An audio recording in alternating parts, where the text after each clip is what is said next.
Bonjour, aujourd'hui l'activité que je vous propose est une activité pour pratiquer les soustractions, les additions, les multiplications et les divisions. L'objectif est de vous donner des idées d'activités que vous pouvez faire pour pratiquer justement les notions académiques. Aujourd'hui, c'est les notions en mathématiques que nous voyons. Souvent, il faut les revoir et les revoir à plusieurs reprises. Donc, nous vous donnons une façon alternative qui est amusante à faire avec vos jeunes. Vous pouvez l'adapter à tous les jeunes, en fait, que votre enfant commence à voir les chiffres, de juste nommer 1, 2, 3, 4, 5, de les voir dissocier aussi, ou que ce soit vraiment des multiplications, comme j'ai nommé, des soustractions et autres, selon l'âge qu'il a et les mathématiques qu'il y voit. Comme notre thématique est l'été, pas question d'être assis et de voir les mathématiques sur une feuille. On veut vous montrer une façon alternative que vous allez pouvoir faire même pendant l'été, puis les jeunes vont apprécier. Le matériel que vous avez besoin est tout d'abord un dé, ou sinon vous avez en téléchargement un dé que vous pouvez fabriquer à la maison, de la craie pour écrire sur le sol, une corde à danser. Donc c'est simple à avoir pour l'été.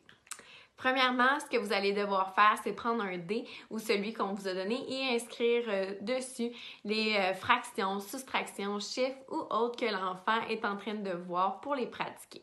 Vous pouvez mettre certains qui sont plus faciles, certains qui sont plus difficiles pour ne pas décourager l'enfant.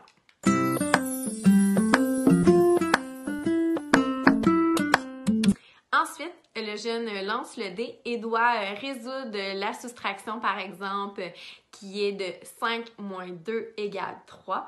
Donc, le résultat que ça va donner, c'est le nombre de sauts qu'il devra faire à la corde à danser. Vous pouvez toujours l'adapter en saut jumping jack ou autre chose aussi.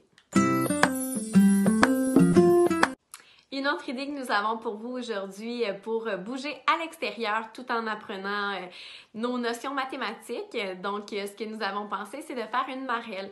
Donc, vous faites la marelle avec la craie et vous allez inscrire dessus les fractions, soustractions et autres que l'enfant voit. Donc, à chaque fois qu'il va mettre un pied, par exemple, dessus, il doit dire le résultat que ça donne. Sinon, il ne peut pas avancer au plus loin. Vous pouvez faire le même principe que la marelle normale, de prendre soit une roche ou autre, le lancer et sur qu'elle tombe, l'enfant doit se rendre en faisant un pied, deux pieds, un pied, deux pieds. Et lorsqu'il est dessus, il doit dire la fraction, la soustraction ou autre qui est dessus et donner le résultat atteint.